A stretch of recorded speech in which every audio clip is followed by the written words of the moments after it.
Muitas pessoas têm uma visão distorcida sobre o uso de drogas, sobre a dependência química. Fique comigo nesse vídeo e eu vou te ajudar a compreender um pouco melhor.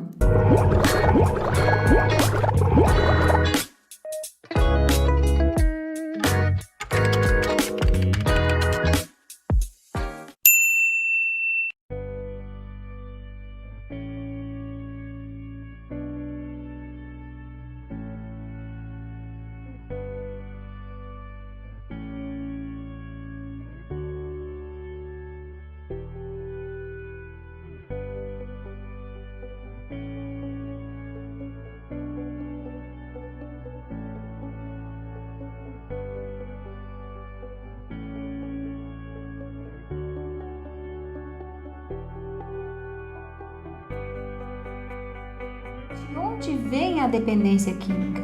A dependência química, ela pode surgir até mesmo na infância, na maioria das vezes, porque ela tem muito a ver com a hereditariedade, com aquilo que os pais têm como exemplo de uso e o próprio exemplo mesmo da ação, e também a vulnerabilidade, a disposição de estar próximo em contato com esse meio de usuários. Mas o que é a dependência química? A dependência química é uma desordem neurológica. O que quer dizer essa desordem neurológica? O que ela interfere? Ela interfere no seu sistema de recompensa, que está localizado no seu cérebro. E com isso, as sinapses são alteradas, o seu cérebro é danificado, o seu cérebro deixa de funcionar como originalmente ele foi programado para funcionar e passa a desejar, a buscar outras alternativas impostas pelo uso da droga. O sistema de recompensa é ele que é responsável por você buscar as suas necessidades básicas. Por exemplo, você está com fome, você busca a comida e se sente saciado. Você está com sede, você busca beber água e fica saciado. Você tem um relacionamento sexual e precisa descansar para ter o desejo de ter novamente. A droga interfere nesse sistema e ela passa a colocar o usuário em busca apenas do pico de dopamina que a droga faz liberar em seu cérebro. A dopamina é um hormônio que é liberado no seu cérebro com uma sensação de prazer, uma sensação de euforia, de bem-estar. É quando você se sente saciado. Mas a droga, ela tem uma questão particular. Ela desativa o sistema de saciedade. Mesmo que você dê essa recompensa em altíssimas doses de dopamina para o seu cérebro, ele tem dificuldade de reconhecer a saciedade. Essa é a danificação causada no seu cérebro. E é por isso que o dependente químico tem a necessidade de buscar cada vez mais uma quantidade maior, porque o seu cérebro se acostuma com aquela dose e aí ele necessita de uma quantidade bem maior para ter a mesma sensação de euforia que ele tinha antes. E com gradativamente esse aumento vai acontecendo, isso vai causando uma dependência cada vez maior. E aí o abuso está instalado. E agora o dependente não consegue mais ter controle sobre o uso abusivo da droga. Resumindo, o dependente químico passa então a depender dessa ação da droga para se sentir com prazer, com satisfação. E o cérebro, ele necessita dessa sensação. Ele busca isso. O nosso cérebro é programado para encontrar as recompensas. Como a sua circuitaria de busca de recompensa foi danificada, ele agora não consegue mais viver sem isso. E o dependente é impulsionado a sempre estar buscando. Então, ele não consegue mais sair desse ciclo. E aí, necessita de uma ajuda para reverter esse quadro. A dependência química, ela também altera o seu lóbulo frontal. Essa parte aqui da frente da sua testa, responsável por tomar as decisões. Então, ele perde a capacidade avaliativa de tomar uma decisão consciente daquilo que ele precisa fazer. Mesmo ele tendo vontade de parar, percebendo os danos que tem causado na sua vida, ele não consegue tomar essa decisão, porque ele é impulsionado pela área que foi atingida de compulsão. Agora ele se tornou um usuário compulsivo e ele necessita buscar constantemente essa dose que libera as grandes quantidades de dopamina no seu cérebro. Diante desse funcionamento alterado, estamos num quadro de adoecimento. A dependência química é uma doença, é uma incapacidade do cérebro de reconhecer as atividades normais que ele foi programado para fazer. Agora, ele não encontra mais prazer nas coisas básicas que ele fazia antes, no encontro com um amigo, no prazer de se divertir no futebol, de estar numa boa conversa. Essas coisas não geram para ele mais a mesma sensação e a mesma alegria para as pessoas que não passaram por esse processo de adoecimento. O cérebro está danificado e ele se sente apatia, ele se sente frustrado diante das situações que normalmente encontraria prazer. E por que as pessoas buscam as drogas? O que elas estão buscando? Elas estão buscando exatamente esse prazer, essa recompensa.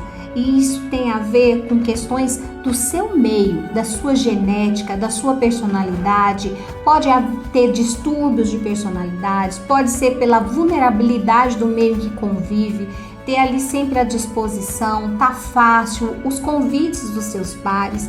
Por isso que a droga se instala principalmente na adolescência e juventude, porque é um momento em que eles correm risco. Eles sabem que a droga pode sim prejudicar, mas eles ainda não experimentaram, não arriscaram. E quando eles encontram com seus pares, vivendo aquele momento e que estão ali apaixonados pelo primeiro uso, porque a droga se desenvolve em 3 fases. A primeira dela nós chamamos de lua de mel. É onde ela te dá prazer, ela te dá recompensa, tem as suas alegrias, tem a sua ativação ali. Então, o jovem não reconhece isso como um dano. E aí ele continua buscando aquela recompensa ali, aquela euforia, aquela disposição, ser o cara descolado da festa. Só que com o passar do tempo, a necessidade de aumentar isso leva ele para um outro patamar.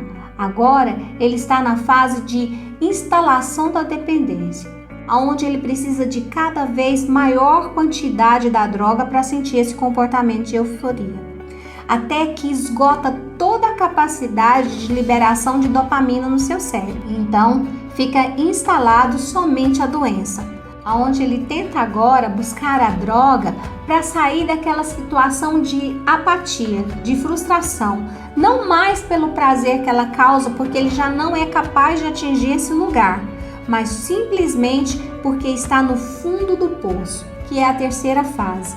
É onde ele se encontra no fundo do poço e se reconhece necessitando de ajuda. Ele quer sair daquele lugar, mas a doença já está crônica. E quando atinge esse momento de cronicidade, não dá simplesmente para abandonar o vício. A verdade é que você pode deixar de ser um usuário, sim, mas você está com a dependência instalada. Você pode passar por longos períodos de abstinência e ainda ter o desejo do uso. Você deixa de ser usuário, mas você continua dependente químico. Qualquer momento que você acionar esse circuito, você está de novo caminhando para o processo de voltar para o fundo do poço. Não pode mais correr risco. Tem que se afastar de todos os comportamentos que colocam você em gatilhos mentais, em vontades acionadas para o comportamento compulsivo. A dependência química pode te levar para 3 lugares: clínica, cadeia ou cemitério. O conhecido 3Cs. Qual desses você pode se encontrar? Como você vai resolver essa situação? Estou aqui para te dizer que existem caminhos alternativos, onde você pode conduzir essa dependência química de uma forma consciente, deixando de ser um usuário e tendo uma vida altamente produtiva. Sendo assim, a dependência química é uma doença crônica, assim como é a diabetes, a pressão alta.